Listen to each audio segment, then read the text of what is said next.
A deployed agent system that cannot learn from its past mistakes inevitably grinds to a sudden and catastrophic halt.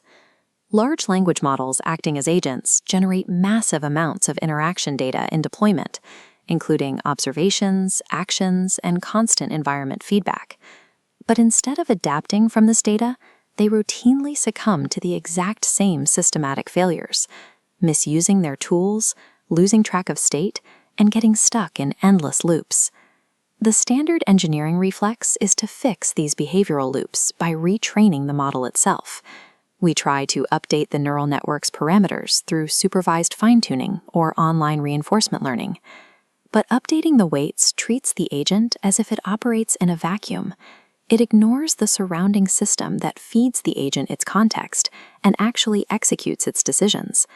That surrounding system is the harness. It is the orchestration runtime that builds the context window, forwards the model's actions to the environment, and mediates the feedback. This diagram shows the architectural thesis of Harness-R1.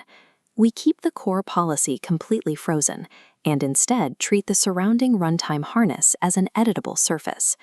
To edit that surface dynamically, we train an entirely separate neural network, the engineer model. This engineer model never answers the user's prompt. Its sole job is to observe failure logs and write executable code that patches the target agent's runtime.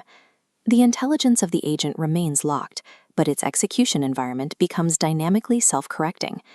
Deployed agents produce messy, sprawling failure logs. We translate those logs into a usable dataset using a deterministic extractor.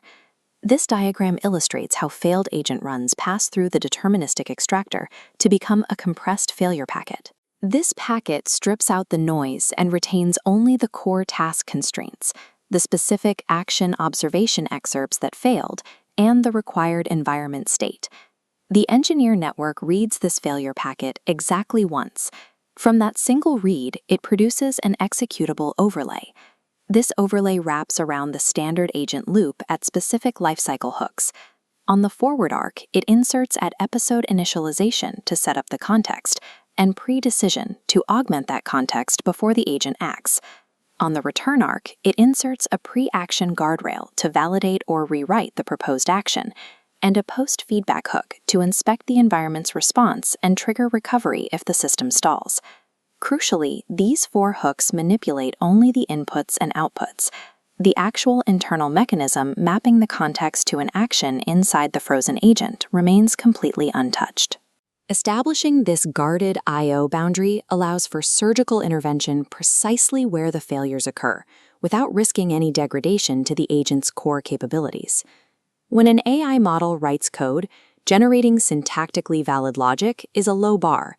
Code that compiles does not mean the code actually solves the systematic error that caused the agent to fail. This chart shows equation 1, the causal reward formulation.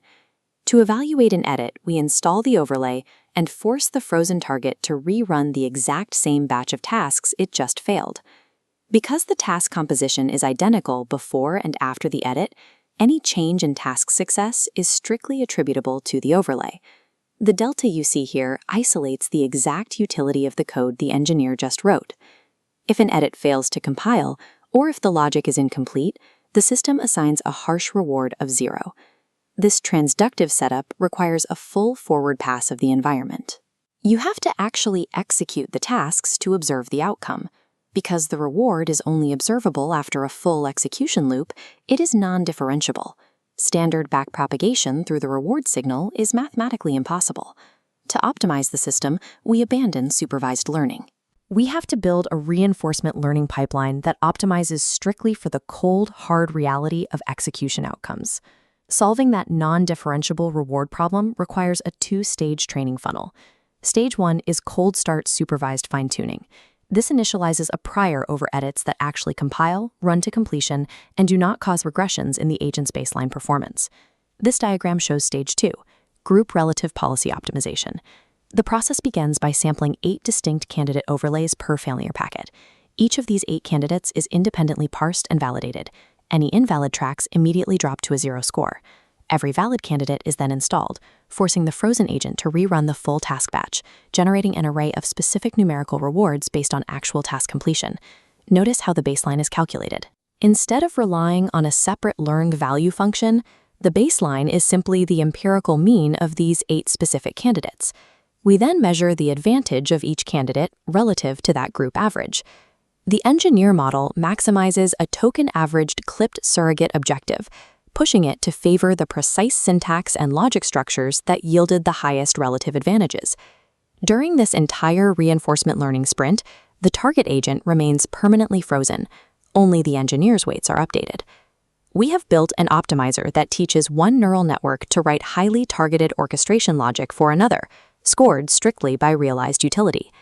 When we test this on a Qwen 3.59 billion parameter target, the reinforcement learning trained engineer raises overall task success from 44.3% to 53.6%. This chart breaks down a leave one out ablation study to determine where the overlay is doing the heavy lifting. We start with the full patch baseline at 53.1%, then remove specific lifecycle hooks one by one.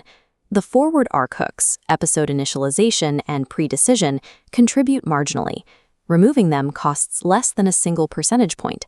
The massive drops occur on the return arc, specifically when we remove the pre-action and post-feedback hooks. These dominant positions represent strict governance. They give the system the ability to proactively veto a catastrophic action before it executes, or to recognize a stalled state and immediately recover it. Developers usually hard-code these specific lifecycle points, or leave them implicit entirely. But the data shows that this is precisely where an AI-driven engineer adds the most critical value. A natural question arises.